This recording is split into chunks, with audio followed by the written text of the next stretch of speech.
Namaskar and Hari Om to all. My name is Pranati Shah. I am a student of Chinmaya Mission's Bal Vihar, Koregaon branch. Bal Vihar is the brainchild of Swami Chinmayananda. Its aim is to introduce our culture and inculcate dharmic values in children. Bhagavad Geeta chanting is the salient feature of our weekly Bal Vihar session. Today I am here to chant select shlokas from chapter 2 of Bhagavad Geeta as a part of Project Saarathi. Project Saarathi is our collective attempt to introduce Bhagavad Geeta to 100 families. Thus we continue on the path shown to us by Puja Gurudev Swami Chinmayananda, who dedicated his life spreading the glory of Bhagavad Geeta across the globe. ॐ श्री परमात्मने नमः।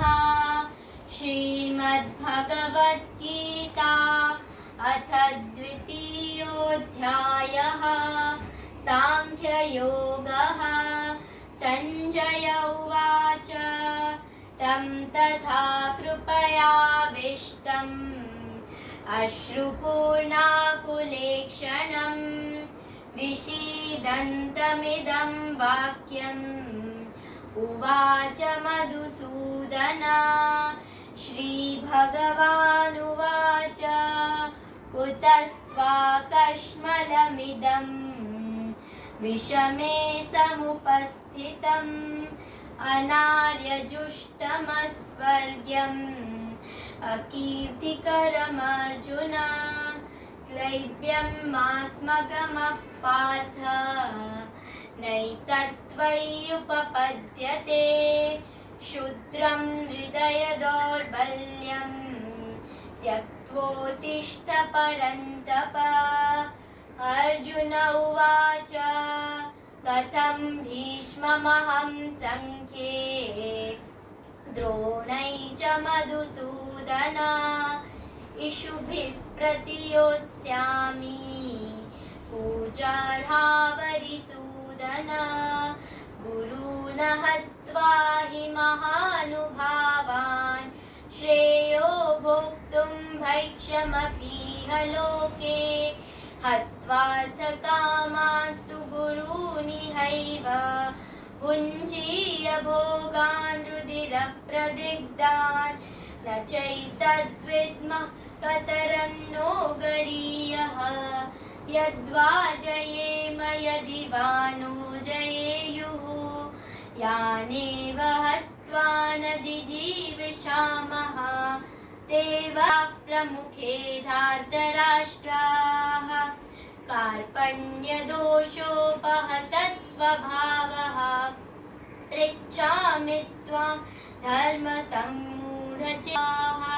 यच्छ्रेयस्यानिश्चितं ब्रूहि तन्मे शिष्यस्तेऽहं शाधि मां त्वां प्रपन्नम्।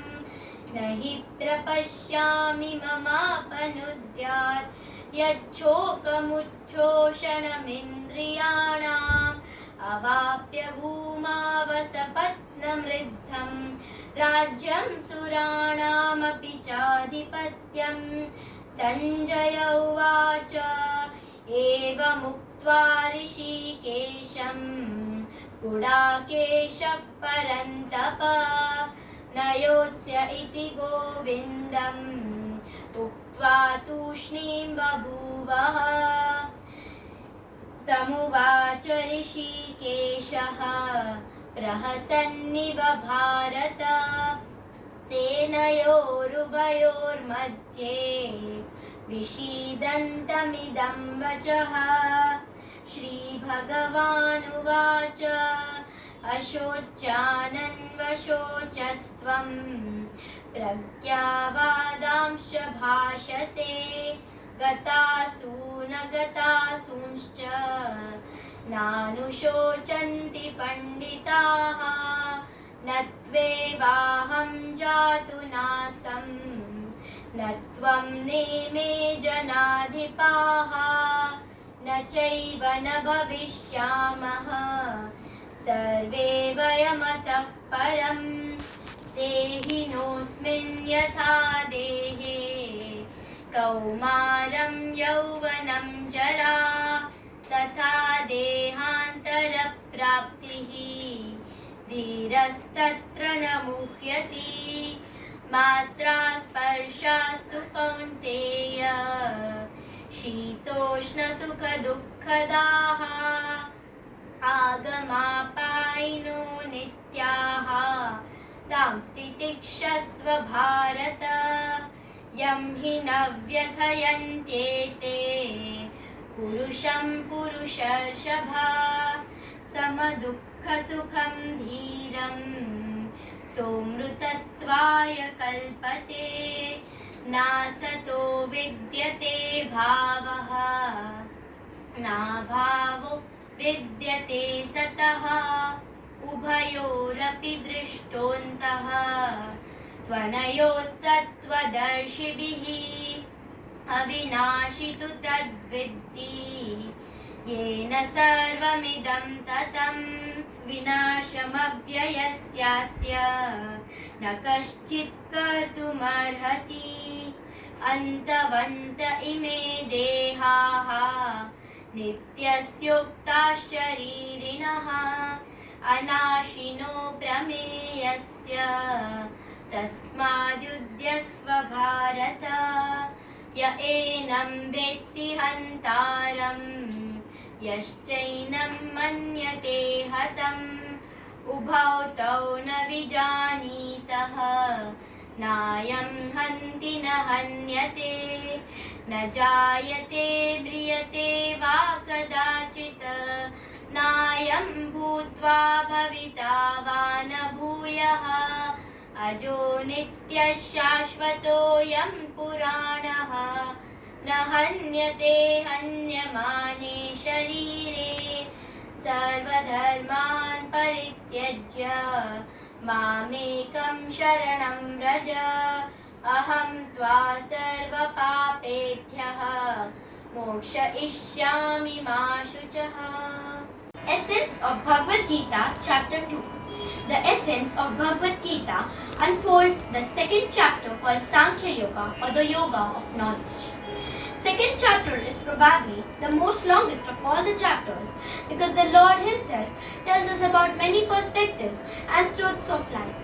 This chapter opens our heart and minds to all the answer any human is looking for his spiritual development, like knowledge of the self, theory of reincarnation, duty of one and all, reason of all sufferings, enemies of mankind, solution for all problems, science of action, and disposition of an enlightened being.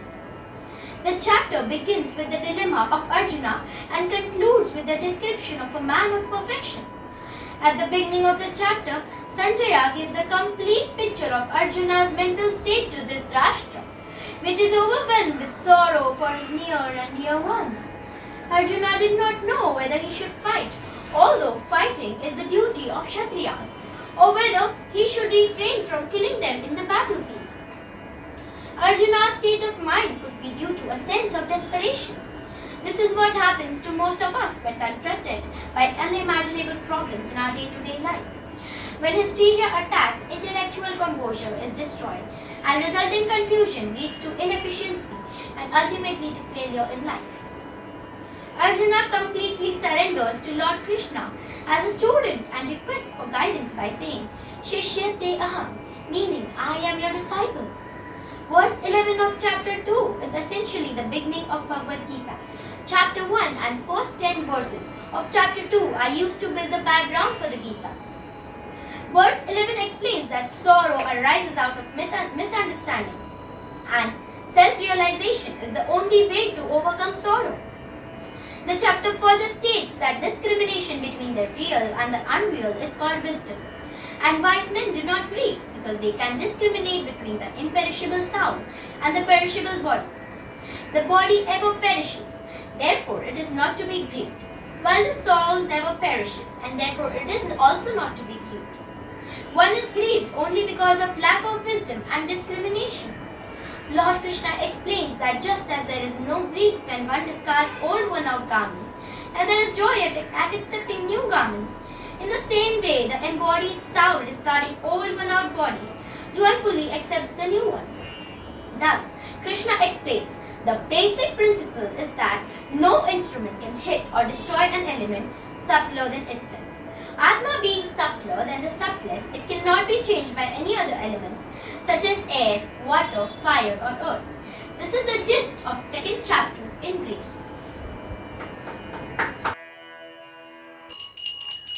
जय भगवद गीते मैया जय भगवद गीते हरिय कमल विहारिणी हरिय कमल विहारिणी सुंदर सुपुनीते ओम जय भगवद गीते कर्म सुमर्म प्रकाशिनी कामासक्ति हरा तत्त्वज्ञान विकाशिनी विद्या ब्रह्म परा ओम जय भगवद गीते निश्चल भक्ति विधायिनी निर्मल मलहारी शरण रहस्य प्रदायिनी सब विधि सुखकारी ओम जय भगवद गीते राग द्वेष विदारिणी कारिणी मोद सदा भव भयहारिणी तारिणी परमानंद प्रदा ओम जय भगवद गीते आसुर भाव विनाशिनी नाशिनी तमरजनी दैवी सद्गुणदायिनी हरिरसिका सजनी ओम जय भगवद गीते समता त्याग सिखावनी हरिमुख की वाणी सकल शास्त्र की स्वामिनी श्रुतियों की रानी ओम जय भगवद गीते दया सुधा बरसावनी मातु कृपा की हरि पद प्रेम दान कर अपनों कर लीजै ओम जय भगवद गीते ओम जय भगवद गीते मैया जय भगवद गीते हरिय कमल विहारिणी हरिय कमल विहारिणी सुंदर सुपुनीते ओम जय भगवद गीते ओम जय भगवद गीते ओम जय भगवद गीते Thank you for giving us a golden opportunity to chant Bhagavad Gita at your house, and I also thank you to give us your valuable time. Now I request you to give your feedback to us. बहुत सही बोला प्रणति ने जो भी बोला, जो project सारथी के गीता chanting pay के बारे में जो कुछ इन्फॉर्मेशन दिया और उसका जो हम लोग को मीनिंग जो समझा वो बहुत सही था। इसने अभी गीता के 18 अध्याय में से सेकंड अध्याय बोला, दैट इज सांख्य योग। सांख्य योग के बारे में उसने पूरा बताया, उसने पूरा वो संस्कृत का पूरे लाइन सब बोले, फिर उसके बाद उसका मीनिंग बताया एंड दैट वाज वेरी गुड। और मुझे बहुत अच्छा लगा कि ये छोटी बच्चे लोग ये जो कर रहे हैं, इसके लिए थैंक यू जिसने भी ये स्टार्ट किया है। Thank you. It was really fantastic and I just loved it. The Saarathi project was really nice and Pranati said very, very nice. Thank you.